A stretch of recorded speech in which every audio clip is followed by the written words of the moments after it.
Aleluya. Un saludo fraterno a todos los que están en las redes sociales. Amén, aleluya. Esperamos que el Señor le bendiga en este hermoso día, ¿verdad? O el día que usted vaya a ver este estudio. Gloria al Señor. Queremos que si usted tiene a bien lo comparta con un amigo, vecino, familiar, para que la palabra del Señor siga corriendo. Amén. Este es su hermano Luis Rivera. Estamos aquí junto a nuestros hermanos de nuestra amada congregación, ya ready, amén, preparados para estudiar la poderosa palabra de Dios. Y vamos a ir al libro de Juan, capítulo número 3, y vamos a ver lo que dice los versos 16 y 17. Amén. Juan, capítulo número 3, versos 16 y 17. Si usted lo tiene, me responde con un amén. Amén. Dice la poderosa palabra del Señor en el nombre de Jesús. Amén. Dice: porque de tal manera amó Dios al mundo, que ha dado a su Hijo unigénito, para que todo aquel que en él cree no se pierda, mas tenga vida eterna. Porque no envió Dios a su Hijo al mundo para condenar al mundo, sino para que el mundo sea salvo por él. Señor, gracias por tu palabra. Alumbra los ojos de nuestro entendimiento a través del consejo de tu palabra, y permite que podamos conocerte más a través de la misma. Por Cristo Jesús, amén y amén. Se puede sentar. Gloria al Señor, ¿verdad? En esta noche vamos a darle continuación a nuestro discipulado bíblico, ¿verdad? Haciendo mención de que la semana pasada estuvimos hablando acerca del pecado, pero en la noche de hoy vamos a hablar acerca de la salvación. Amén. Vamos a explicar qué es la salvación conforme a lo que la Biblia dice o describe, ¿verdad?, acerca de ese evento o esa gran verdad que ha sucedido en la vida de cada uno de nosotros, ¿verdad?, siervos del Señor. Esa realidad o esa gran verdad llamada la salvación. Amén. ¿Qué es la salvación? Y en este estudio lo vamos a definir, pero también vamos a ver qué implicaciones tiene la salvación en la vida del creyente. Vamos a ver que cuando se habla de salvación, se habla de un nuevo nacimiento, por ejemplo. Cuando se habla de salvación, se habla de estar unidos a Cristo o estar en Cristo. Cuando se habla de salvación, se habla de que hemos sido redimidos, que no es otra cosa que liberados o comprados a un precio, ¿verdad? Nuestra libertad ha costado un precio, entre otras cosas que vamos a ir viendo, ¿verdad?, a lo largo del estudio de esta noche. Lo primero que nosotros queremos establecer, ¿verdad?, como hemos venido estudiando durante todas estas semanas, es que el hombre sin Cristo está perdido, ¿verdad? Lo vimos por la razón de que ese pecado que cometió Adán en el huerto pasó a formar parte de toda la raza humana, y el hombre, conforme a Efesios capítulo 2 y verso número 12, está en este mundo ahora sin Dios, sin fe y sin esperanza. Eso es importante que nosotros podamos entenderlo, hermano. Por más próspera que usted vea una persona, por más exitosa que usted ve una persona en este mundo, por más famosa que usted ve una persona en este mundo, si esa persona no tiene a Jesucristo como su Salvador, la Biblia dice que vive sin Dios, sin fe y sin esperanza. ¿Ok? Esas son verdades bíblicas que están, hermanos, que son irrefutables. Una persona, no importa su condición social, su código de conducta, lo que sea, sin Cristo está perdido. Amén. Y de ahí esa urgencia a que nosotros como cristianos podamos anunciar las buenas nuevas del Evangelio. ¿Por qué? Porque esto tiene grandes implicaciones. Si una persona anda en el mundo sin Dios, sin fe y sin esperanza, significa literalmente que está condenado a vivir separado de Dios por el resto de la eternidad. Estamos hablando que todo aquel que vive sin Cristo está condenado, lamentablemente, ¿verdad?, y destinado a un lugar que la Biblia describe y llama como el infierno.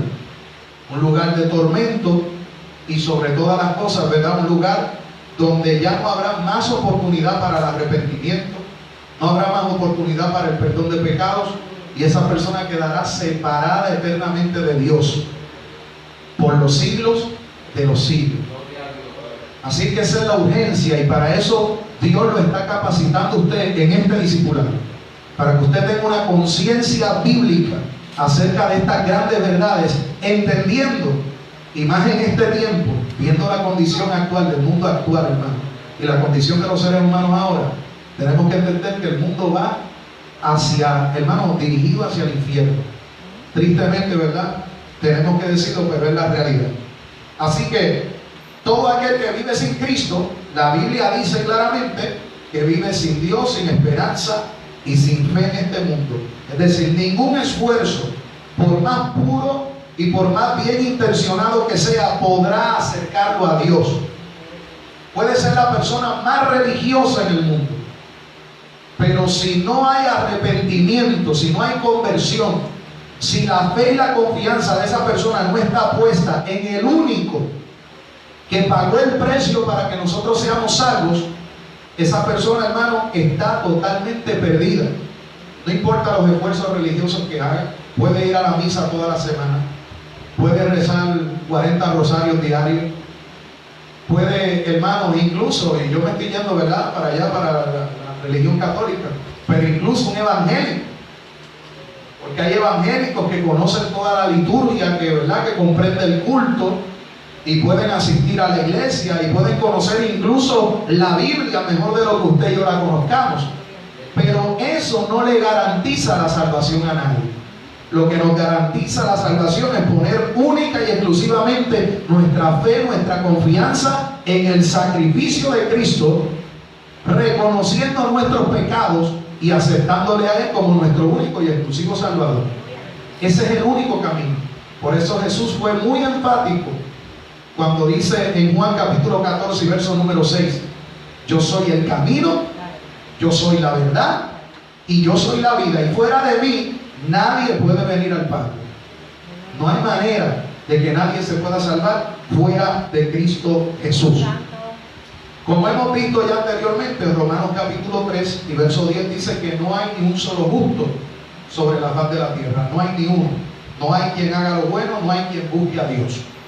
Romanos capítulo 5 y verso 19, amén, dice claramente que esa naturaleza pecaminosa nosotros la recibimos como herencia a causa del pecado de Adán en el huerto de Edén. ¿Ok? Así que, aleluya, la Biblia es muy clara y enfática al reconocer que el hombre está perdido en sus delitos y pecados. Ahora, eso, como dije anteriormente, pone al hombre en una estrechez, ¿verdad?, y en una situación bastante compleja. ¿Por qué? Porque la Biblia dice que la paga del pecado es la muerte. Ya hemos dicho aquí en reiteradas ocasiones que la muerte no solamente se refiere a una muerte física, que es cuando el alma es separada del cuerpo. Amén. Pero hay una muerte segunda que la Biblia describe cuando el alma es separada de su Creador por la eternidad. De manera que todos, escuche esto, desde el momento de nuestro nacimiento, aunque ya hemos dicho que un niño nace en un estado de conciencia, pero eso no lo exime de tener una naturaleza pecaminosa, que una vez él cobre conciencia de sus actos, entonces va a comenzar a manifestar esas obras pecaminosas. Pero todos nacemos pecadores, por inocente que usted vea un niño, por inocente que usted lo vea.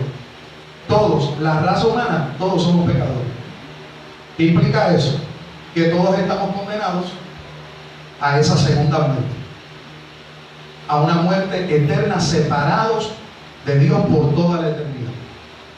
Es decir, es como si los seres humanos nacieran con una etiqueta que dice separado para el infierno. Yo sé que es un ejemplo, ¿verdad?, un poco chocante, pero es para que usted pueda, ¿verdad?, tener una ilustración bastante clara de qué tan seria es la condición de pecaminosidad a la cual nace el ser humano. Nacemos destinados para ir al infierno, lamentablemente. Ahora bien, por eso esta parte del mensaje no puede estar ausente a la hora de nosotros predicarle a los amigos, porque ¿cómo creerán si nadie les predica? ¿Cómo un pecador puede proceder al arrepentimiento si no se le está declarando lo que está haciendo mal? Si no se le declara su pecado y lo que está haciendo en contra de la voluntad de Dios y en contra de la palabra del Señor, esa persona no puede venir a una convicción de pecado y por ende no puede haber arrepentimiento. Ahora, hay maneras para declararle el pecado a la gente. Porque hay gente, ¿verdad?, que no le dan oportunidad a nadie para que se salven, simplemente los condenan y le dicen: tú, si sigues así, te va a llevar el diablo, y se acabó. Ahí no hay buenas nuevas de salvación. Ahí no hay una predicación, ¿verdad?, del Evangelio donde se predique el amor de Cristo, para qué Cristo vino, amén, y murió en la cruz del Calvario. O sea, nuestro mensaje tiene que ser un mensaje completo, claro, conciso, advirtiéndole a la gente de la realidad de su pecado, pero también dejándole saber la realidad de un eterno Salvador que dio su vida para perdón de nuestros pecados. Así que si solamente hablamos del amor de Cristo, de lo que Cristo hizo, pero no le hablamos a la gente de su pecado, el mensaje está incompleto. Ahora, si por otro lado le hablamos solamente de su pecado y no le hablamos de lo que Jesús hizo para librarlos de esa condición, el mensaje está incompleto. De manera que nosotros no podemos tener, hermano, temor a declarar estas verdades bíblicas, aunque la gente se enchisme con nosotros. ¿Cuántos adoran a Dios? ¿Cuántos aquí alguna vez alguien se ha enojado con usted? Amén, o se ha sentido incómodo, o ha dicho: tú lo que haces es juzgar, tú lo que haces es condenar a la gente. Pero ¿cómo creerán si nadie los predica? Aleluya. ¿Verdad? Es como que usted vaya al médico y usted está esperando que le den, ¿verdad?, un cuadro clínico, un diagnóstico, porque usted se siente mal, pero el médico pasa a darle la receta sin decirle primeramente cuál es su condición. No tiene sentido alguno. Primero se tiene que dar un diagnóstico para que usted esté consciente de la gravedad de su condición, y entonces se le da la receta para que usted pueda tratar su condición con ese medicamento. ¿Sí o no? A su nombre. Así que es necesario que la gente comprenda esto, comenzando por nosotros, la iglesia. Hermano, si usted vino a la iglesia por los panes, por los peces, para que Cristo le resolviera sus problemas, para que Cristo lo sanara de una enfermedad, para que Cristo le abriera una puerta, para que Cristo le supliera, amén, dinero, una casa, un trabajo, usted está buscando al Señor, hermano, por las motivaciones equivocadas. ¿Por qué? Porque hay una condición muy agravante en nuestra vida que se llama pecado, y hay que atenderla. Yo no sé usted, pero por lo menos en mi caso, yo vengo a la iglesia, aleluya, y persevero en el Evangelio y busco a Jesucristo porque yo me quiero salvar. Las demás cosas para mí son una añadidura. Amén.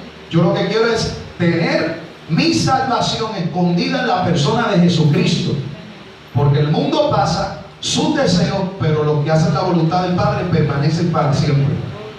Esas personas jamás serán separados. La Biblia dice: ¿quién nos separará del amor que es en Cristo Jesús? Absolutamente nadie. Cuando usted tiene su salvación en Cristo, hermano, usted tiene garantía de vida eterna, y eso ni el diablo, ni las pruebas, ni los hombres, ni demonios, ni enfermedades, nadie le puede robar su salvación. Nadie. Así que dígale que está a su lado: atesora la salvación. Atesora, porque es un regalo inmerecido. Atesora la salvación. Aleluya. Así que la Biblia dice claramente que todos estábamos destinados al infierno. Todos merecíamos recibir nuestra justa retribución por nuestro pecado, que no es otra cosa que la condenación. Ahora, la Biblia dice que Cristo precisamente vino para deshacer las obras del diablo. Cristo vino para deshacer las obras de Satanás, que no es otra cosa que el pecado.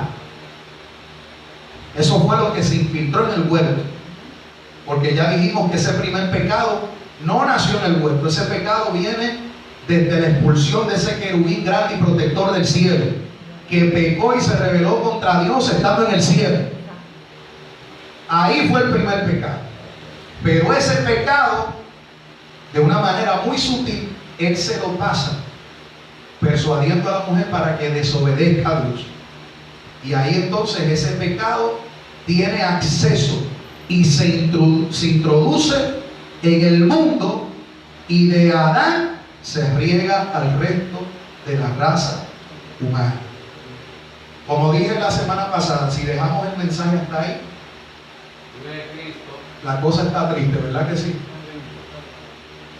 Si dejamos la cosa hasta ahí, no se salva nadie. Nadie.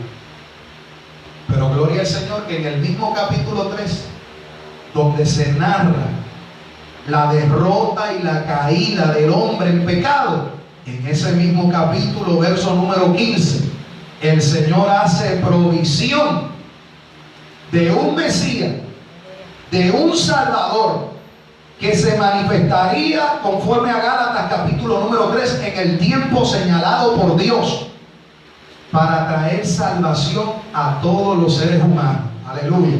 Dígame si eso no es una buena noticia. Aleluya. Entonces, hermano, esa es la buena noticia que tiene que escuchar la gente por ahí. La gente lo que está es harto de malas noticias desde que se levanta hasta que se acuesta. Eso tú abres el Facebook y eso es malas noticias. Abres el periódico, malas noticias. Prende los canales impíos de Puerto Rico, alaba, malas noticias. Por las cuatro esquinas.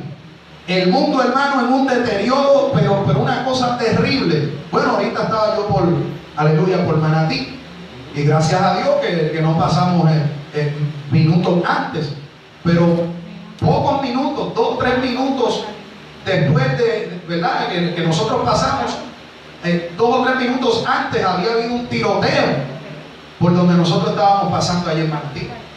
Creo que a uno lo hirieron, al otro lo arrestaron, y al otro lo estaban buscando por todo aquello. Trancaron las calles, trancaron la avenida. Vimos esa otra masacre, creo que es como la 4ª masacre ya en lo que va de año, allá en Atillo. Los otros días mataron a otro ahí en el Rosario, hoy lo estaban enterrando. Hermano, y lo que vemos por las 4 esquinas es muerte, malas noticias, el diablo haciendo escándalo. Y la pregunta es, ¿cuándo la iglesia se va a levantar para traer las buenas nuevas de salvación? Decirle a los amigos, tú no tienes por qué ser un monigote ni un esclavo del diablo. Cuando Cristo ya pagó el precio para tu liberación, Cristo pagó el precio para el perdón de tus pecados. Y no importa si es asesino, no importa si es narcotraficante, no importa, hermano, que sea, aleluya, el peor ser humano que usted y yo podamos imaginarnos dentro de esta sociedad. Cristo pagó el precio por cada uno de esos pecados en la cruz del Calvario. Y la gente necesita entender eso. Por eso la gente está rebelde, sin fe, sin esperanza. Aleluya. Después de echar un poquito de pique al estudio, vamos a echar un poco de pique. Aleluya. Un poquito de tabaco pentecostal. Sí, lamentablemente la condición del ser humano hoy está así, ¿verdad? Y tengo que atribuirle cierta responsabilidad a la iglesia cristiana evangélica de este siglo, que se dedican más a otras cosas, a los pleitos, a las contiendas, a las divisiones, a los chismes, a los bochinches, que predicar el evangelio de Jesucristo. Es como yo decía esta semana en el instituto. Bueno, hermano, yo lloré y todo, yo paré la clase y me eché a llorar, porque uno siente esa carga. Yo veo las almas perdiéndose, hermano, y eso duele en el corazón. Yo decía, hermano, no utilice las redes para estar hablando pamplina. ¿Usted sabe cómo se riega como pólvora un chisme o la caída de alguien? Eso se riega como pólvora. Pero tú compartes un video hablando del sacrificio de Cristo, hablando del amor de Cristo, hablando de que Cristo perdona pecados, y tú ves que la gente, hermano, casi no quieren hacerle caso a esa información. Porque la gente, hermano, el corazón de la gente está endurecido. Lamentablemente, eso incluye a muchos creyentes. Por eso en este tiempo, hermano, usted no puede permitir que su corazón se endurezca por el engaño del pecado, ni por las desilusiones, ni por las luchas, ni por las pruebas. Usted pídale a Dios siempre un corazón sensible, que ame a Dios y que ame las almas, y que usted pueda ser hermano de bendición y traer testimonio del poder del Evangelio, que, aleluya, es poder de Dios para salvación. Aleluya. A su nombre, gloria. Te adoramos, Dios. Aleluya. Así que en Génesis capítulo 3, verso 15, ya se nos está diciendo, viene uno que viene a derrotar a la serpiente antigua, a Satanás el engañador. Viene uno que en su tiempo se manifestará y que le aplastará la cabeza a la serpiente. Y eso fue precisamente lo que Cristo hizo en la cruz del Calvario. Por eso por allá se cumple aquella palabra que dice: ¿dónde está muerte tu aguijón? ¿Dónde, oh sepulcro, tu victoria? Ni la misma muerte pudo retener la victoria de Cristo en la cruz del Calvario. Santo. Ni Aleluya. el mismo sepulcro lo pudo retener. Y le doy un dato muy interesante. Usted sabía que cuando las mujeres se levantaron temprano aquel domingo para visitar el sepulcro, dice que encontraron la piedra removida.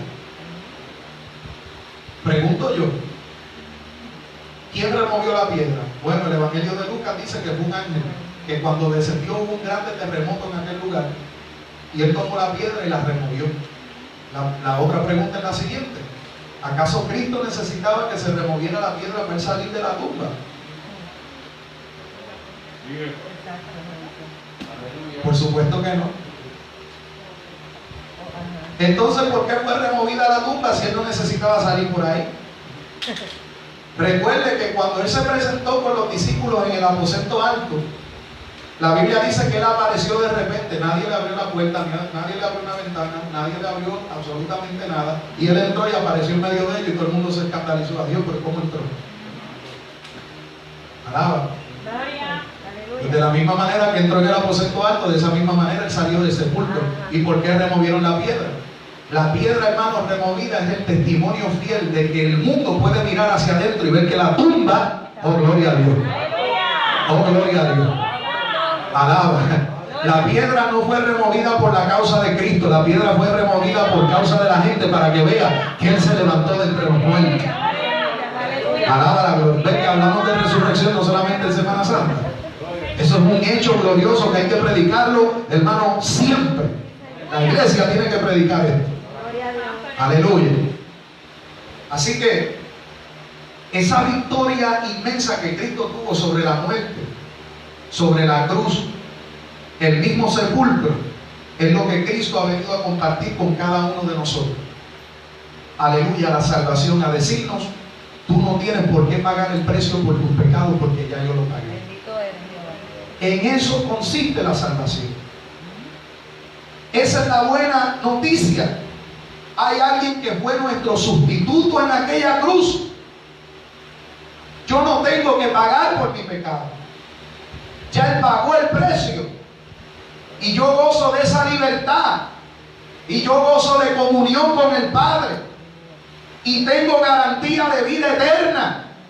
Oh, gloria a Dios, hermano. Si eso usted no lo entusiasma, aleluya, pero yo no sé, aleluya. ¿Qué más grande que ese anuncio? No hay absolutamente nada más grande.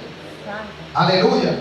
De manera que la salvación, primer punto, la salvación es un regalo inmerecido. La Biblia dice, Romanos capítulo 5, verso número 8, que en esto se ha manifestado el amor de Dios para con nosotros, en que siendo nosotros aún pecadores, Cristo murió por nosotros. ¿Qué significa eso? Cristo tenía todas las razones habidas y por haber para no morir en la cruz. Gloria a Dios. Él tenía todos los motivos y las razones para no morir en la cruz. Porque literalmente, si nosotros lo vemos desde la perspectiva humana, desde verdad como seres humanos, la Biblia dice: apenas alguno osará dar su vida por el justo. Es decir, cualquiera de nosotros, por ejemplo, un padre aquí ve a su hijo inocente, pequeñito, y yo estoy seguro que usted como padre daría su vida por su hijo. pero su hijo es inocente, su hijo es, ¿verdad?, una ternurita. Pero si usted le pide, entrega tu vida y déjate de matar por un adicto de esos que nosotros vemos en la vida, ¿usted daría su vida? Rápido uno hace los cálculos y uno dice, pero esto no vale la pena para que él siga en el vicio. Quítese la aureola y quítese las alitas de querubín. Vamos a hacer con esto.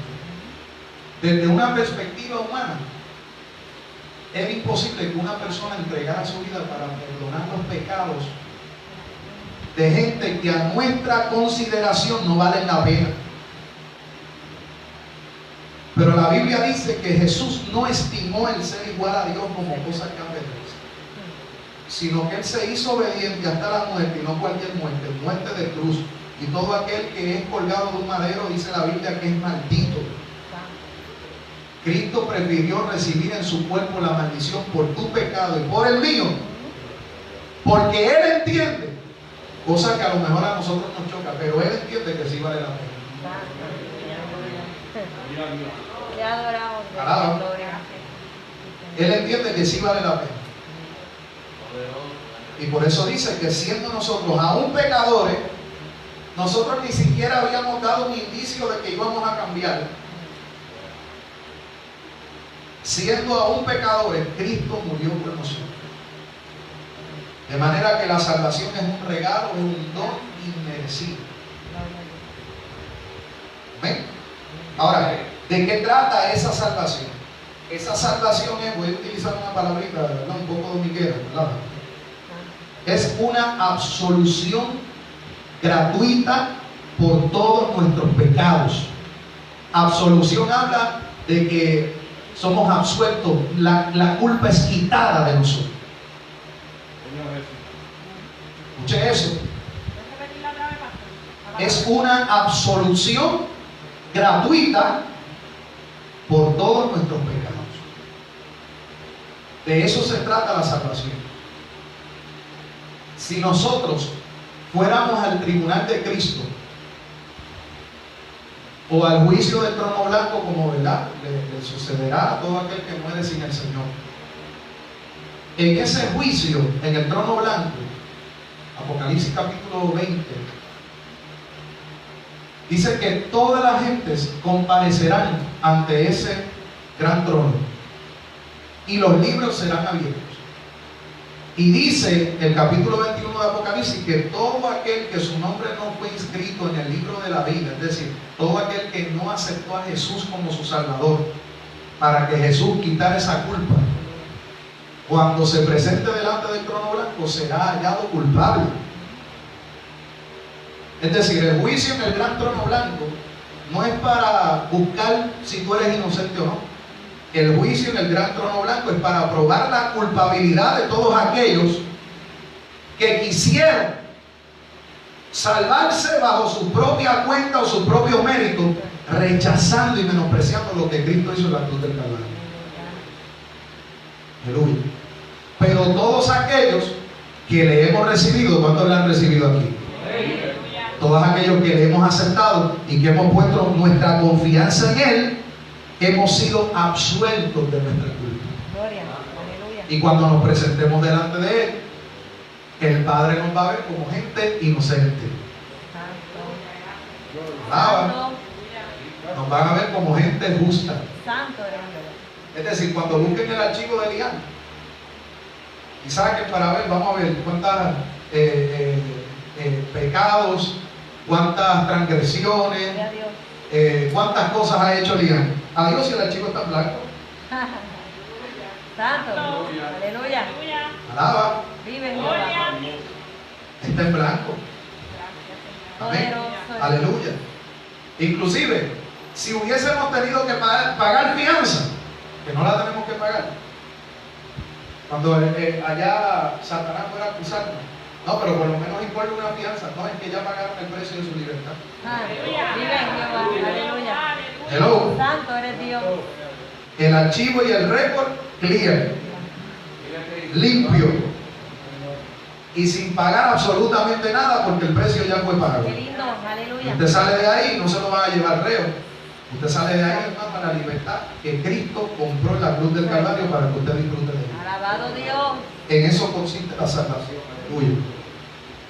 Así que la salvación es un regalo que consiste en la absolución de todos nuestros pecados, de manera que ésta se convierte en la única garantía para escapar del juicio de Dios y del infierno mismo.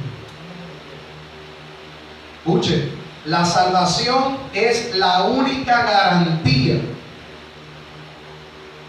para escapar del juicio de Dios, porque aunque la gente no lo reconozca, todos estaremos delante de Dios un día para dar cuenta de cada uno de nuestros actos, sean buenos o sean malos. Ahora bien, la diferencia entre el salvo y el impío es que ustedes y yo iremos ante el tribunal de Cristo para recibir recompensas y galardones. Cuando el impío vaya y comparezca ante el tribunal de Cristo, lo va a hacer para que se le pruebe su culpa y reciba la justa retribución, que es el castigo y la condenación eterna. Aleluya. Así que la salvación nos garantiza que escaparemos del juicio de Dios, que escaparemos del infierno y que escaparemos de la misma ira de Dios. ¿Por qué? Porque la ira de Dios está sobre el impío todos los días de su vida. Gloria a Dios. Amén. De manera que el pecado demanda juicio. Y ese juicio se efectúa mediante la ira del Dios Todopoderoso. Ahora, esa ira es quitada de nosotros cuando yo pongo mi confianza en que esa ira del Padre fue derramada sobre Jesús. Usted sabía que literalmente Jesús estaba siendo castigado, recibiendo la ira de Dios sobre él. Si no lo sabía, usted se enteró. No se crea que el Padre estaba muy contento, que digamos. Por eso, como dije aquí la semana pasada, el Padre quitó la mirada del Hijo cuando estaba en la cruz. Porque el Padre no tolera el pecado, abomina el pecado. Amén. Así que, si usted tiene alguna duda o pregunta, anótela, hermano. Al final vamos a contestar, ¿verdad?, esas dudas y preguntas, pero no se vaya con ninguna duda, con ninguna pregunta. ¿Estamos claros hasta ahí, verdad? Así que la salvación es un regalo, pero también es una garantía. Wow. Ahora podemos entender y apreciar mejor de qué es lo que se está perdiendo el pecador, hermano. El pecador se está perdiendo de algo demasiado de muy grande. Y si hay alguno viendo a través de las redes sociales, este mensaje de salvación es para usted. Aleluya. La Biblia dice que Dios no hace acepción de personas. Escriba ahí en el chat, envíame un mensaje privado. Pastor, yo quiero reconciliarme con Cristo. Yo no quiero perderme esos beneficios, esos privilegios. Yo quiero que mi alma se salve. ¿Y sabe qué? Usted no tiene que esperar a venir a un culto para salvarse. Ahí donde usted está, usted confiesa su pecado y pone su esperanza en Cristo Jesús, que es el que estamos predicando. Inmediatamente su nombre es escrito en el libro de la vida. Inmediatamente usted es salvo, lavado por la sangre del Cordero. Y sus pecados, dice la Biblia, que el Señor los toma, los tira tras sus espaldas y jamás se vuelve a acordar de ellos. Aleluya. Gracias, Señor. Gloria al Señor. Ahora, la salvación es un don, la salvación es una garantía, pero veamos entonces qué implicaciones. Yo enumeré aquí, ¿verdad?, 11. Voy a tratar de, ¿verdad?, no entenderme tanto en esto. Gloria al nombre del Señor, aunque reconozco, ¿verdad?, que es un poco o bastante amplio. Pero vamos a tratar de llevarlo, ¿verdad?, bastante rapidito, pero al mismo tiempo que usted tenga una idea bastante clara. La salvación tiene unas implicaciones sobre la vida del ser humano. Cuando hablo de implicaciones, estaría hablando yo de efectos. La salvación tiene unos efectos, unas causas que se van a llevar a cabo ahora en cada uno de nosotros desde el momento que decidimos aceptar a Cristo como nuestro Salvador personal. Amén. Y vamos a ver cada una de ellas. Una de las primeras cosas que sucede con nosotros, conforme a Juan capítulo 3 y verso 36, es que cuando nosotros, hermanos, entramos en esto llamado la salvación, recibimos la vida eterna. Ahora mismo nosotros tenemos una vida temporal, física, físicamente hablando. Nuestra vida es una vida temporal. Dice el salmista y el apóstol Pedro, ¿verdad?, que la vida del hombre es como la flor del campo, que hoy es y mañana no es. Sus días pasan, ¿verdad? O sea, que todos nacimos un día, todos vamos a morir, de manera que nosotros gozamos de una vida física temporal. Pero hay una parte que es eterna en el ser humano. Y esa parte que es eterna en el ser humano es lo que mora dentro de nosotros, que es el alma. ¿Ok? El alma. Entonces, hay dos términos que se utilizan para describir a aquellos que han sido salvos y para describir a aquellos que están perdidos de sus pecados. Los que han sido salvos gozan de vida eterna. Es una vida más allá de esta vida física y terrenal. ¿Ok? Cuando habla de vida eterna, está hablando de una vida que trasciende la vida terrenal.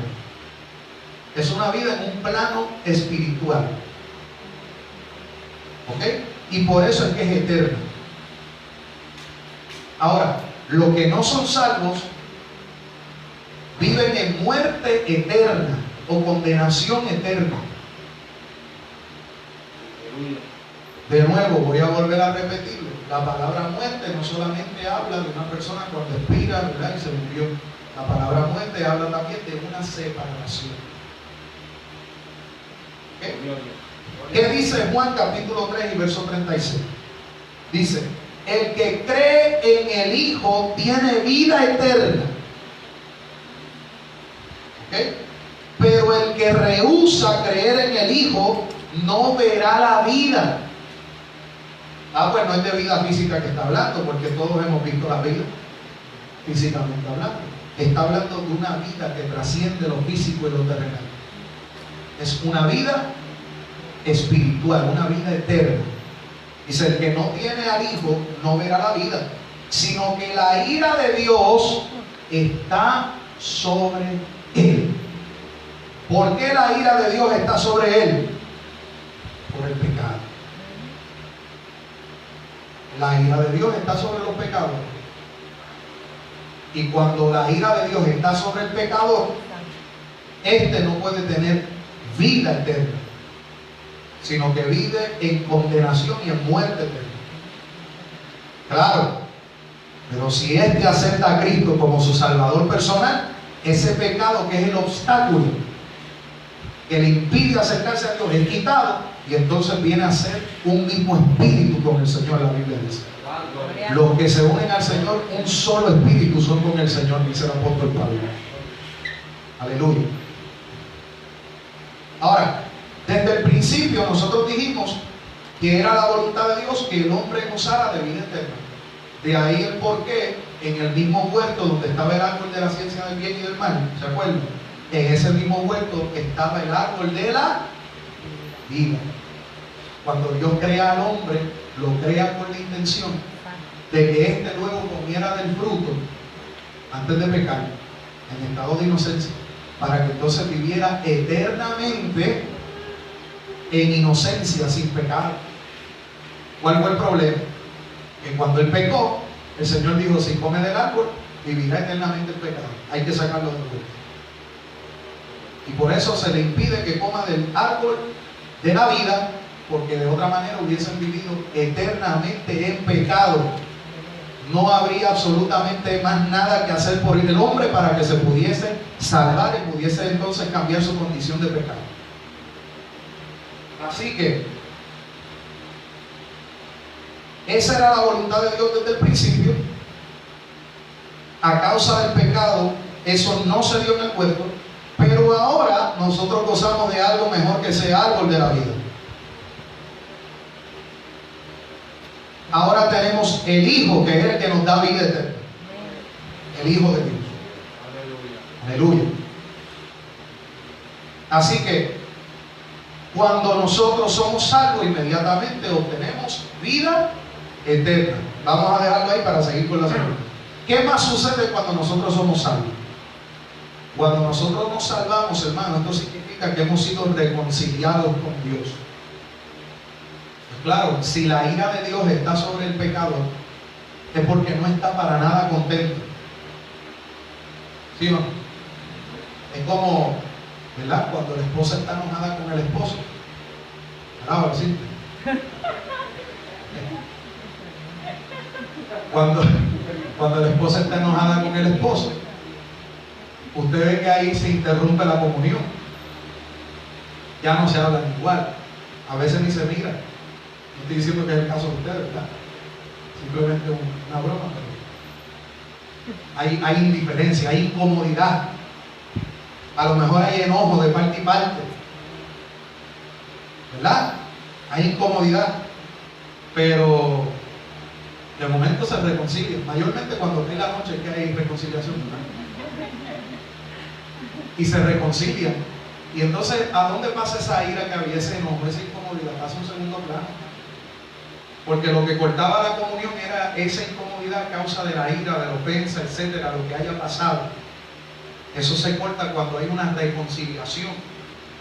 Pues lo mismo que sucede con el hombre cuando su culpa y su pecado es quitado. Hay una reconciliación entre el hombre con Dios. Y ya el Señor no está enojado con el hombre que se arrepiente de su pecado.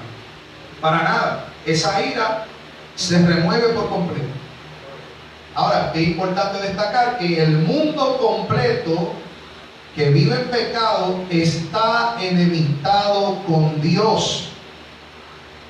Por eso cuando yo escucho al Papa decir que todos somos hijos de Dios, o el disparate que yo escuché ayer que él estaba diciendo que, ¿verdad? Este niño, ¿verdad? Es triste, ¿verdad? Por una parte, porque este niño va donde el Papa, en su inocencia, le pregunta, mira, mi papá era un hombre bueno, nos llevó a nosotros a hacer la primera comunión, etcétera, etcétera, pero él es ateo. Yo quiero saber si él está en el cielo. El Papa le dijo que sí. ¿Cómo calles tú vas a entrar en un sitio donde tú no crees que sí? ¿Me sigue? Si ese hombre murió en esa condición, la ira del Padre estaba sobre él. O sea, murió sin una previa reconciliación. No hay oportunidad para salvación en ese estado. Por más que traten de sacarlo de pena, llevarlo al descanso eterno, por más que digan que vamos a llevarlo entonces para el purgatorio, para que entonces deje de ser ateo y purgarlo de sus pecados, etcétera, etcétera, se perdió, hermano. Si no se reconcilió, su única oportunidad de reconciliación es en esta vida. No hay otra oportunidad. Así que el mundo entero está enemistado con Dios a causa del pecado original. Pero, mire lo que dice Romanos 5:10. Romanos capítulo 5, verso 10 dice: porque si siendo enemigos fuimos reconciliados. Fíjense cómo dice, éramos enemigos, pero fuimos reconciliados. ¿Por qué? Fuimos reconciliados con Dios por la muerte de su Hijo. Mucho más, estando reconciliados, seremos salvos por su vida.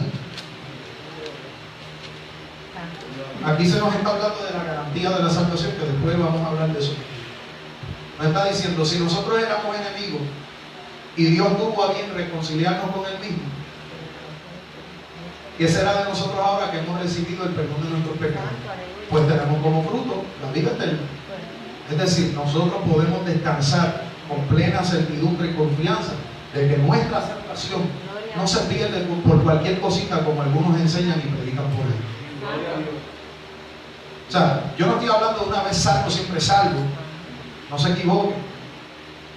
Pero hermano, tampoco yo predico una salvación endeble que se pierde por cualquier bocina, como la gente dice. Amén. De eso vamos a abundar más adelante, ¿verdad? En todos estos temas, cuando hablemos de la seguridad de la salvación, si la salvación se pierde o no, todos esos temas los vamos a tocar. Aleluya. Pero lo que Cristo hizo en la cruz del Calvario, hermano, créame que no fue una porquería. Lo que Cristo hizo fue demasiado grande. Y es suficiente como para que yo descanse en plena certidumbre de que si soy salvo, yo no me voy a perder. No me voy a perder. Ahora, como decíamos ayer en la reflexión, hay un precio que pagar en cuanto a nuestra perseverancia y nuestro caminar con el Señor. ¿Verdad? Que eso ya es otro tema. Gloria al Señor. Así que, aleluya. ¿Qué sucede con nosotros? Recibimos vida eterna, somos reconciliados con Dios. Número 3. Escuche bien, y ya hablamos un poquito de esto, no me voy a detener mucho aquí. Cuando nosotros somos salvos, eso significa que nuestra deuda ha sido saldada. ¿Ok? Nuestra cuenta fue paga. ¿Dónde dice eso? Bueno, en Juan capítulo 19, verso 30, cuando Cristo, en lo último, ¿verdad? Los últimos momentos en la cruz, Cristo hizo una expresión muy importante. Él exclamó y dijo: consumado es. Esa expresión significa el precio que se necesitaba pagar por todos los pecados de la humanidad ya se ha pagado. ¿Ok? Así que tu cuenta y la mía, aunque el diablo quiera decirte lo contrario, tu cuenta y la mía está en cero. Su cuenta y la mía está en cero. Eso no quiere decir que no vamos a cometer pecado. La Biblia dice: si alguno dice que no tiene pecado, es mentiroso, y ya sería un mentiroso también. Todos pecamos, todos ofendemos, todos fallamos. La Biblia dice más: si alguno no ofende, ya sea mira, hasta con palabras, este es varón perfecto. Y que yo sepa, ninguno aquí somos perfectos, comenzando por este que está aquí. Ninguno lo somos. Todos ofendemos con acciones, palabras, pensamientos. Pero la Biblia dice que tenemos abogado. Y si usted se arrepiente de su pecado y se aparta de su pecado, la Biblia dice que alcanzarás misericordia. Y nuestros pecados son borrados. Y esa cuenta vuelve a estar en cero. Amén. Así que dígale que está a su lado: checate la cuenta de vez en cuando. Checate la cuenta. Así como la chequea para ver si te depositaron ya los 1,400. Ay, padre, ay, santo, espérate ahora. Aleluya. Hay gente que está durmiendo, hermano, frente a las ATH y las ATM con una sillita de playa. ¿Cuántos andaban ahí? Pendiente a la cuenta. A ver, ¿me habrán llegado? Aleluya. Mira, eso se chequean, hermano, esa cuenta más que un diabético se chequea la sangre en vida. Claro. Y yo sé lo que le estoy diciendo. Gloria a Dios. Pero la cuenta, hermano, de nuestra justicia, de nuestras obras en Dios, hay que estar pendiente de esa cuenta. A ver si estamos ahí cumpliendo con lo que Dios espera también de cada uno de nosotros. Gloria a Dios. Aleluya. Así que nuestra cuenta salda. Amén. Número 4. ¿Qué más sucede cuando somos salvos? Escuche esto, hermano. Nuestro nombre es inscrito en el libro de la vida. Olvídese si usted no tiene la tarjeta de San ni de Costco. Olvídese si usted no pertenece al Club de Leones. Alaba. Olvídese si usted no tiene, hermano, pertenece a ningún club, después de que su nombre esté inscrito en el libro de la vida. Hay gente que se jactan de su membresía de la iglesia. Yo pertenezco, y lo dicen con un orgullo, yo pertenezco al concilio de iglesia. Olvídate de eso, porque cuando tú llegas allá arriba, no importa si tú le muestras la credencial de membresía, porque si eras un charlatán acá abajo, esa membresía no hay quien te salve. Lo que te garantiza entrada al reino de los cielos y que vas a ser, hermano, absuelto de tu culpa, es que tu nombre sea hallado, inscrito en el libro de la vida. ¿Ok? Aleluya. ¿Dónde vemos eso? Le voy a dar los textos, ¿verdad? Para no detenernos mucho. Apocalipsis capítulo 21, verso 27. Apocalipsis capítulo 21, verso 27. Apocalipsis capítulo 21 y verso número 27. También anote por ahí Apocalipsis 20:15. Apocalipsis 20:15. Mira lo que dice el 21:27. Dice: no entrará en ella, ¿en dónde? En la santa ciudad, la nueva Jerusalén. No entrará en ella ninguna cosa inmunda o que hace abominación y mentir, sino solamente los que están inscritos en el libro de la vida del Cordero. ¿Okay? Aleluya. Así que si su nombre está inscrito ahí, usted fue salvo, hermano. Usted tiene garantía de que su nombre está allá arriba. Por eso hay un cántico por ahí que dice: cuando allá se pase lista. Cuando se pase la listita ya, se abran los libros. Ahí, espérate, si él mantiene aquí un condominio. Sí, hermano, vamos a entrar y vamos a morar en las moradas celestiales. Tenemos una mansión allá arriba. Aleluya. Mira, allí se va a hacer un trabajo, yo no sé, ¿verdad? Me imagino que serán Los Ángeles los que harán ese trabajo, similar al trabajo que yo tengo. Yo tengo control de acceso, yo trabajo en control de acceso. Y si una visita viene y en el sistema no aparece que es residente o aceptar, yo no lo puedo dejar pasar. O si alguien ha dado queja y ha dicho: mira, fulano, cuando venga por ahí, dale de negar, no puede entrar. Por más que él se pare frente al portón, me toque allí el control, el radiocontrol, el intercom. Pero por favor, déjame entrar, chico, no, porque es que aquí te denegaron el paso, tú no puedes entrar. Pero es que yo soy familia, no importa. Es que voy a visitar a mi madre. No, pero tu madre dijo que te deniegue la entrada. Cuando llegue un pecador allá, no, pero es que mi madre era cristiana, ella le sirvió toda la vida al Señor. Pues fue ella. Tú tenías también que recibir a Cristo como tu Salvador, porque el reino de los cielos no es por herencia, hermano, familiar. Hay gente que se confía y dice: no, pero es que mi madre siempre decía que yo y mi casa serviremos al Señor. Pero es que tú nunca le serviste, cabezón. ¿Entiendes? No, pero es que si yo creo en el Señor Jesucristo, yo y mi casa seremos salvos. Mi madre decía eso todo el tiempo. Si ella creyó y murió con esa esperanza, pero tú nunca te salvaste porque no lo aceptaste. Hay una responsabilidad individual. Y créame que ese es el pretexto más grande que utilizan los pecadores todo el tiempo. Cuando tú pegas a predicarle: no, ocúpate tú de la salvación individual, déjame a mí quiero. Pues cógete salvación individual cuando llegues allá y te nieguen el acceso. Amén. Así que el nombre es inscrito en el libro de la vida.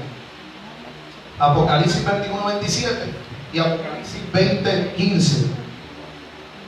Amén. ¿Qué dice ahí? Y el que no, yo creo que este es el pasaje más triste de toda la Biblia. Y el que no se halló inscrito en el libro de la vida fue lanzado al lago de fuego. A mi consideración, ese es el texto más triste de toda la Biblia. Aleluya. Gloria al Señor. Así que,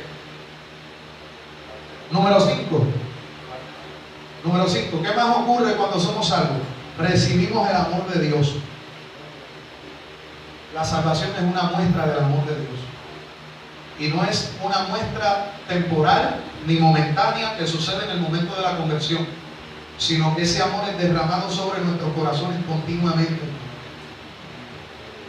Todos los días de nuestra vida el Señor nos seguirá amando por toda la eternidad.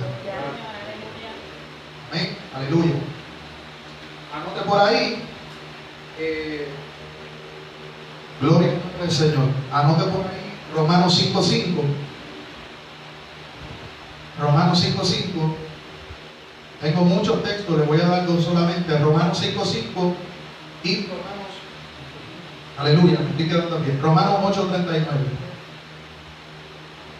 Romanos 5:5 y Romanos 8:39. Santo. Gloria a Dios. Aleluya. Poderoso Dios. Aleluya. Amén. Número 6. ¿Lo tiene, hermano? Número 6. ¿Qué más significa que hemos sido salvos? Que ahora estamos en Cristo. Y fíjense que todas las bendiciones espirituales, nuestra herencia espiritual, todo lo que el Señor nos ha dado por herencia a los que somos salvos, fíjense que siempre el apóstol Pablo se cuida de utilizar esa expresión. Hemos sido adoptados en Cristo. Tenemos redención de nuestros pecados en Cristo. Significa que fuera de Cristo no hay herencia, no hay perdón de pecado, no hay absolutamente nada. Todo es en Cristo. Así que ser salvo significa estar en Cristo. Eso habla de estar unidos a Él. Estar en Cristo significa estar unidos a Él. Estar en Cristo también significa ser una nueva creación, una nueva criatura. Segunda de Corintios 5:17. Usted se sabe ese texto de memoria. ¿Verdad que se lo sabe de memoria? Segunda de Corintios 5:17. ¿Qué dice ese texto? Brendita, no piche. ¿Qué dice ese texto? De modo que si alguno, ¿qué pasa? Si alguno está en Cristo, ¿qué pasa? Y las cosas que pasaron, amén. Eso significa, exacto, que aquí que todas las cosas son hechas nuevas. Eso es estar en Cristo. Estar en Cristo es ser una nueva criatura, estar unidos al Señor Jesús, a nuestro Salvador. Aleluya. También significa que Cristo mismo mora y habita dentro de nosotros. Eso significa también estar en Cristo, que Cristo habita en nosotros o mora en nosotros. ¿Verdad? En palabras sencillas. Número 7, anote que ya nos estamos yendo. Número 7. Número 7, ¿qué más significa amén, o qué implica la salvación? Que ya hemos sido justificados. Ya hemos sido justificados. Toda persona sin salvación es catalogada por Dios como injusta. Una persona que no goza de la salvación es injusto. Porque la Biblia dice, por cuanto no ha creído en el unigénito del Padre. Es decir, todo aquel que no cree, menosprecia, rechaza lo que Jesús ha hecho en la cruz del Calvario, está practicando abiertamente la injusticia. Porque lo justo sería que si Él derramó su sangre allí, lo justo sería que yo ahora viva para Él. Pero si yo no lo recibo, yo lo rechazo, lo menosprecio, le doy de codo, le doy la espalda, entonces yo practico la injusticia. Y tal persona, ¿verdad?, no ha sido justificada. La Biblia lo describe como injusto, la Biblia lo describe como impío, la Biblia lo describe como pecador. Como yo siempre he dicho, lo que pasa es que a nosotros nos gusta adornar la cosa y le llamamos los amigos. No, la Biblia le llama los impíos, los pecadores y los injustos. Lo que pasa es, ¿verdad?, que usted tiene que tener ese don y esa gracia para que yo se lo digo feliz. Cuando yo estoy evangelizando a la gente, yo le digo que son impíos. Pero obviamente yo no se lo voy a decir, hermano, con una cara de limón, impío, te va a perder. No, yo le digo, mira, conforme a tus prácticas pecaminosas, tú vives en impiedad. Eres impío. Y eso te pone en una posición delante de Dios, de que Él te ve como su enemigo. Sin embargo, de tal manera amó Dios al mundo, que Dios está dispuesto a reconciliar, ¿verdad?, esa relación entre el hombre y Dios, si tú renuncias a tu pecado. Gloria a Dios, gracias Señor, aleluya. Pero hermano, de nuevo, hay que decirle a la gente, dejemos de estar adornando las cosas tanto. Estamos en una época y nos estamos atemperando a los tiempos. Yo en estos días yo estaba meditando, ¿verdad? ¿Verdad? Pues para preparar un mensaje. Un día de esto a lo mejor se lo predico en otro lado. ¿Verdad? Bajo el tema, cuidado que no te suceda lo de las ranas. Cuidado que no te suceda lo de las ranas. ¿Por qué, hermano? Porque científicamente está comprobado que la rana es de sangre fría, ¿sí o no? Tú tomas una rana y la metes en una olla con agua. Esa rana, como es de sangre fría, no percibe la temperatura. Y tú pones entonces esa olla a hervir y la rana ni cuenta se da que la temperatura está cambiando porque es de sangre fría, hasta que llega el momento que se muere y no sabe ni por qué se murió. Y es porque se fue adaptando a la temperatura en la medida que esa temperatura iba en aumento. Así hay muchos cristianos, como la rana. Están muertos y ni cuenta se han dado. ¿Por qué? Porque se están atemperando a los cambios en este mundo. Están tomando la temperatura, la tibieza, la frialdad que hay en este mundo y están como esas mismas ranitas, hermano. Y cuando vienen a ver, ni cuenta se dan que ya están muertos espiritualmente. Aleluya. Así que dígale que está a su lado, cuidado que no te pase lo de la rana. Aleluya. La gente se está temperando, hermano, los tiempos. Esto es bien triste decirlo. Bien triste. Aleluya. El secularismo, el libertinaje, el feminismo radical, el machismo, todas esas filosofías del mundo, es triste decirlo, pero están bien arraigadas en las filas de las iglesias. Y es porque la iglesia se ha ido atemperando. Hemos perdido nuestra identidad como iglesia. Literalmente, usted no se da cuenta cómo el impío y el pecador ya no respetan a la iglesia. Los políticos, es una vergüenza, hermano. Los políticos de este país se burlan de la iglesia, ya no respetan a los evangélicos. Antes que llegaba un pastor, hermano, a una plaza, llegaba a un lugar y eso la gente hacía reverencia. Si alguien estaba fumando, botaba el cigarrillo, ahí llegó el pastor. Si estaban bebiendo, dejaban de beber. Si estaban hablando malo, dejaban de hablar malo. ¿Sí o no? Había un respeto y un temor por las cosas de Dios, que hoy no. Hoy tú los ves como pasan por ahí con el equipo de música, como si aquí no se estuviera haciendo nada. ¿Verdad? Aleluya. Entonces, si la gente está tan degenerada en su pecado, nosotros vamos a estar todo el tiempo llamándole los amiguitos. Vamos a decirle que son pecadores, que son impíos, que son enemigos de Dios, que necesitan reconciliarse con el Señor, para que de esta manera puedan ser justificados. Pero si usted no tiene el fruto del Espíritu, mejor no lo haga. No vaya a ser que le den un bofetón y después tengas que poner la otra. Gloria a Dios.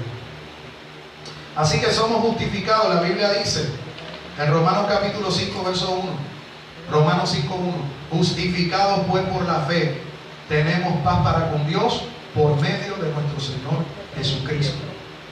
Gloria a Dios. Somos justificados mediante la fe. Y esa fe nos pone en la condición para estar en paz con Dios. Ya Dios no nos ve como su enemigo. Pero esto única y exclusivamente por los méritos de quién? Por los méritos de Cristo. Tenemos paz para con Dios por medio de nuestro Señor Jesucristo. Por los méritos de Dios. Número 8. Número 8. Ya nos faltan estos y acabamos. Te dije que son 11, acabamos ahora. ¿Qué más sucede cuando fuimos salvos? Hemos sido redimidos. Pastor, ¿qué significa ser redimido? Hemos sido redimidos.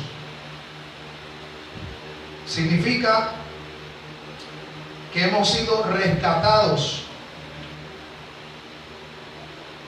de la esclavitud mediante el pago de un precio. Voy a repetir. Ser redimido significa haber sido rescatado de la esclavitud. ¿Qué esclavitud, pastor? Bueno, se sobreentiende la esclavitud que produce el pecado. ¿Okay? Mediante el pago de un precio. Nosotros, hermanos, la Biblia dice, si alguno se somete a otro para obedecerle, viene a ser esclavo de aquel a quien obedece. ¿Sí o no? Y la Biblia dice que todo aquel que comete pecado, esclavo es del pecado. Es decir, nosotros éramos reos, esclavos, todo lo que hacíamos. Es más, ¿cuántos de ustedes llegó un punto en su vida, estando en pecado, que usted practicaba, ¿verdad? Lo que practicaba, y usted decía, yo no sé ni por qué yo sigo haciendo esto, porque es que yo no lo quiero hacer mal. Usted no encuentra la fuerza, ni moral, ni espiritual, ni nada, para salir de eso que lo ata, que lo amarra. Pues las buenas nuevas de salvación son las siguientes. Cristo ha pagado el precio por nuestro rescate para que no tengamos que ser más esclavos. Ok, esclavos del pecado, porque ahora venimos a ser esclavos de Cristo. La gente le gusta que le digan, no, mejor dime siervo. Sierva. No, la Biblia dice en la traducción original que somos esclavos de Cristo. Santo. Amén. Lo que pasa es que nos gusta, porque se escucha más siervo. Sierva. Aleluya. Somos esclavos de Cristo ahora. Amén. Aleluya. Hemos sido redimidos. Cristo pagó el precio que ningún otro podía pagar para que el pecado, hermano, nos soltara. Y no solamente el pecado, sino que el mismo diablo nos soltara, porque le pertenecíamos a él. Así que tengo otro tema, amén, que sería, ese está bueno para la calle. Aquí nadie es huérfano. Aquí nadie es huérfano. Viven. Usted tiene un padre, Amén. pero no todos tenemos el mismo padre. Uno tenemos un padre celestial y otro tiene, ¿verdad?, a su padre, que es el diablo. Pero huérfanos aquí no hay. Amén. Viven. Aleluya. Eso de que no, a mí la religión, eso no va conmigo. Está bien, la religión no va contigo, pero tu padre es el diablo. Aunque tú no lo reconozcas. Santo. Aleluya. Aunque no lo quieras reconocer. Porque yo diga 1000 veces que yo no soy padre de Luis Aníbal Rivera Negrón, eso no significa que él deja de ser mi padre. Él seguirá siendo mi padre hasta que yo me muera. ¿Sí o no? Yo lo puedo negar, puedo decir lo que quiera, pero él seguirá siendo mi padre. A menos que mediante Jesús el Padre nos adopte. Y ahí la cosa cambia. Y la Biblia dice que hemos sido adoptados. Amén. Número 9. 3 manos, vamos ahora, hermano. Número 9. ¿Qué más sucedió cuando fuimos salvos? Hemos sido santificados. Santificados. Santificar no es otra cosa, hermano, que separar. La Biblia dice que nosotros hemos pasado de las tinieblas a la luz admirable. Hemos sido separados. ¿Ok? Gloria al Señor. Hemos sido separados. Santificados, ¿verdad? Que viene a ser lo mismo que separados para la gloria, ¿verdad? Y el uso exclusivo de Dios. Aquí no me voy a detener, ¿verdad? Porque el estudio de la santidad se lo voy a dar otro día, ¿verdad? Bien amplio y todo esto, así que no nos vamos a detener ahí. Gloria al Señor, pero escuche bien, al nosotros ser separados de la vida antigua de pecado, significa que ahora nosotros tenemos victoria sobre el pecado. Tenemos victoria sobre el pecado, hemos sido santificados, hemos sido separados de esa vida de pecado, separados para Dios, y mediante lo que Jesús ha hecho, ahora nosotros tenemos total victoria sobre el pecado. Ahora, la santidad tiene varias etapas. Esa es la primera. Cuando tú aceptas a Jesús, Él te separa para Él. Pero luego tiene que haber un fruto de esa conversión. El fruto de esa conversión es una vida de santidad progresiva. ¿Qué es eso, pastor? En la medida que yo sigo viviendo, ¿verdad?, cerca de Cristo, yo me sigo limpiando cada vez más. Y sigo abandonando cada vez más las prácticas, ¿verdad?, pecaminosas de la carne. Y eso va a ser de toda la vida. Hasta que usted se muera o hasta que Cristo nos mande a buscar. Así que toda la vida estaremos viviendo una vida de santidad en progresión, progresivamente cada día. Ahora, se supone que usted sea más santo este año que lo que usted fue el año pasado. Si usted está dando, ¿verdad?, retroceso, usted está más mundano, porque es triste y la gente se lo achaca a la madurez. Yo he visto un chorrete de gente en esta época diciendo, no, es que yo he madurado, yo antes era un religioso. Y esa madurez nos ha llevado a ser unos mundanos ahora.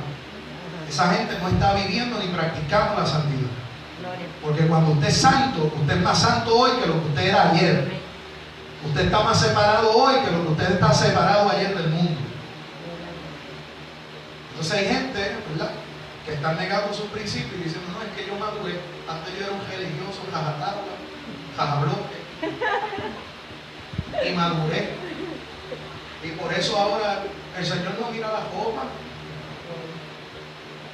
El Señor no mira esto, el Señor no, Dios lo que está buscando es un corazón.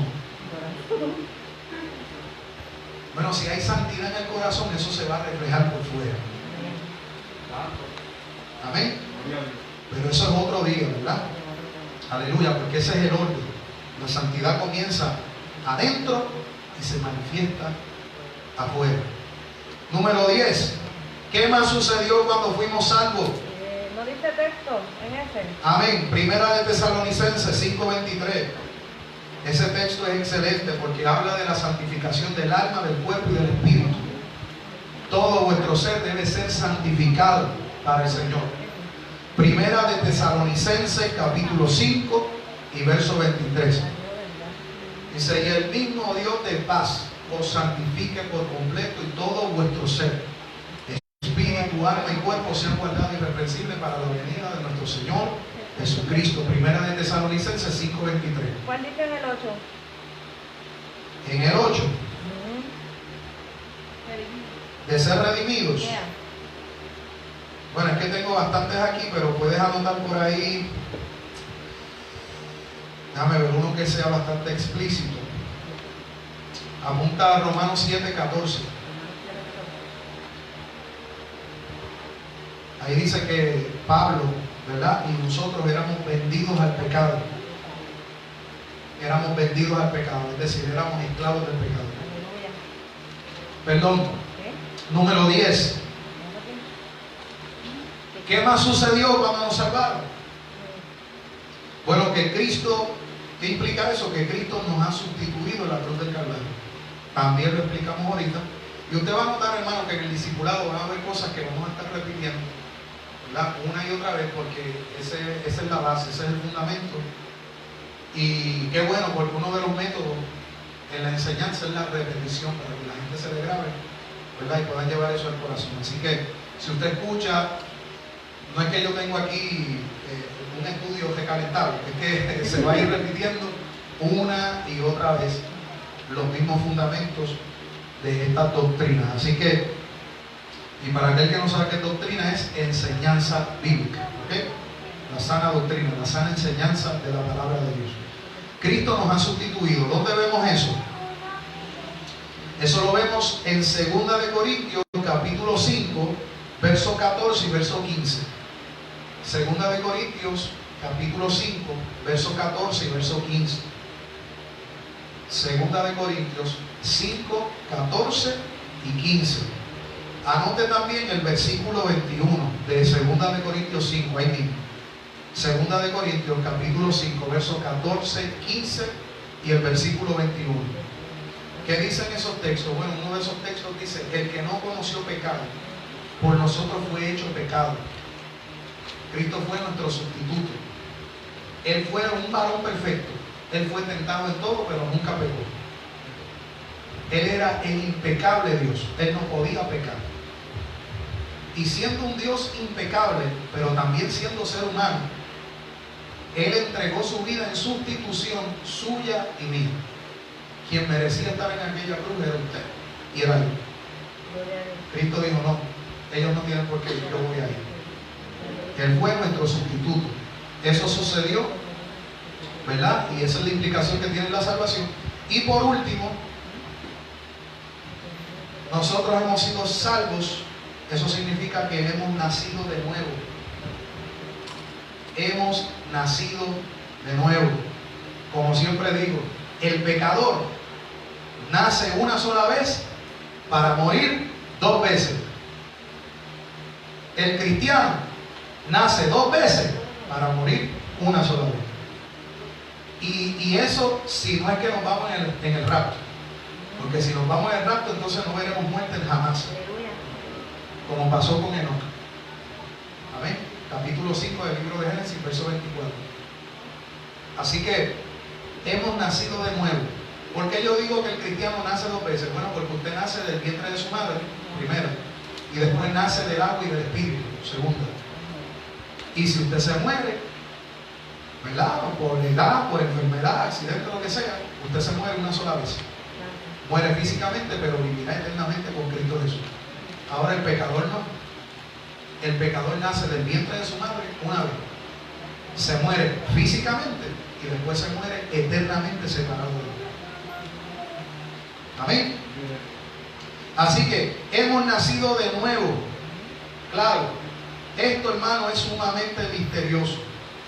Si nosotros quisiéramos explicar al dedillo, al detalle, qué sucedió, en qué momento sucedió el nuevo nacimiento. Hay gente que dice, mira, tú naces de nuevo desde el momento que ya el Señor va trabajando con tu corazón hasta que te arrepientes. Ahora, eso no implica que te hayas convertido todavía, sino que naciste, porque el Señor hizo ese nuevo nacimiento en ti. Bueno, eso es lo que afirman algunos. Yo creo que el nuevo nacimiento es algo posterior a la confesión de pecado y al arrepentimiento, ¿verdad? Porque la Biblia dice que con el corazón se cree para justicia, pero por la boca se confiesa para salvación. Entonces, si no hay confesión de pecado primero, para mí entonces el nuevo nacimiento no se puede dar antes de ahí. Tiene que darse posteriormente a la confesión de pecado. Así que nacer de nuevo significa, hermano, que nos hemos convertido en una nueva creación. Y esto tiene toda una gama de cambios, hermano. Cambiamos en nuestra mentalidad, cambiamos nuestras inclinaciones. Ahora buscamos agradar a Dios, buscamos hacer su voluntad, etcétera, etcétera, etcétera. Vamos a dar un estudio luego completo acerca del nuevo nacimiento. Amén. Ese nuevo nacimiento implica haber nacido de Dios. Es haber adquirido una nueva naturaleza. Por ende, si una persona se convierte a Cristo y nació de nuevo, pasó a ser ahora un hijo de Dios. Juan 1:12. ¿Qué dice? Mas a todos los que le recibieron, a todos los que creen en su nombre, se le ha dado la potestad, el derecho de ser hechos hijos de Dios. Entonces, hermano, un pecador que no ha nacido de nuevo, ¿es hijo de Dios? No lo es.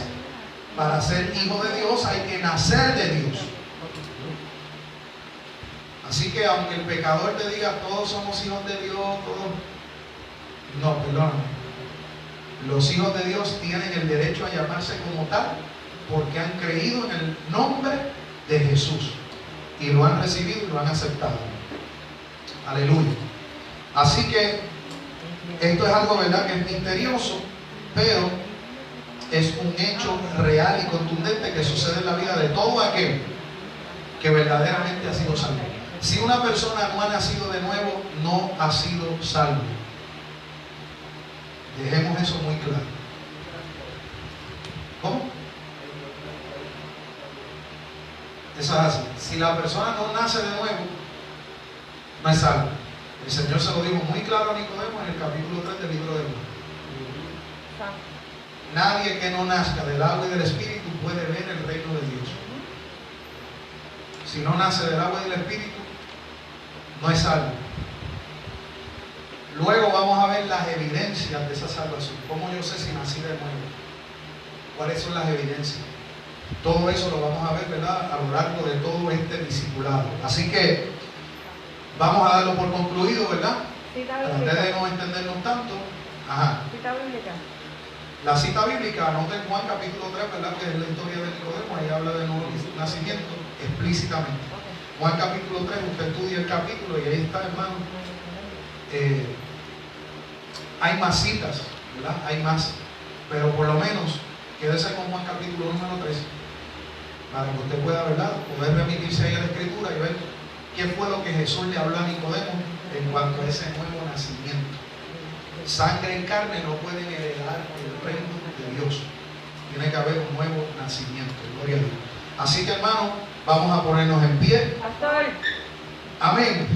Ese corillo allá atrás. la cita de la 3. La cita de la 3. Juan 19:30. 19:30. Deuda pagada, sí. Ah, sí, gracias. Regalo inmerecido.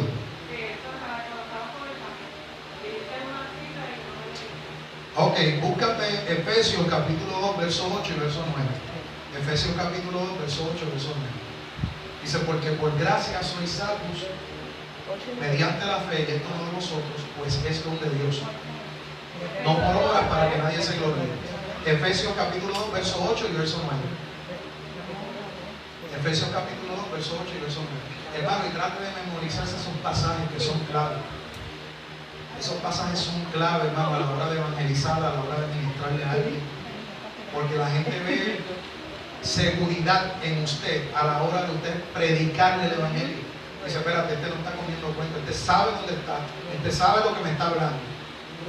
No me está hablando por hablar, me está diciendo lo que hay. Amén. Efesios capítulo 2, verso 8, verso 9. Esos son versículos clave. Amén. Así que vamos a ponernos en pie. Damos gracias al Señor por su palabra. Doy gracias, ¿verdad?, a cada uno de los hermanos que fielmente se están dando cita, están anotando, ¿verdad? Eso nos regocija porque se nota el interés, amén, que hay por aprender de la palabra del Señor y por conocer, ¿verdad?, más a fondo al Señor. Gloria al Señor. Y todos los que están ahí conectados, un abrazo para cada uno de ustedes.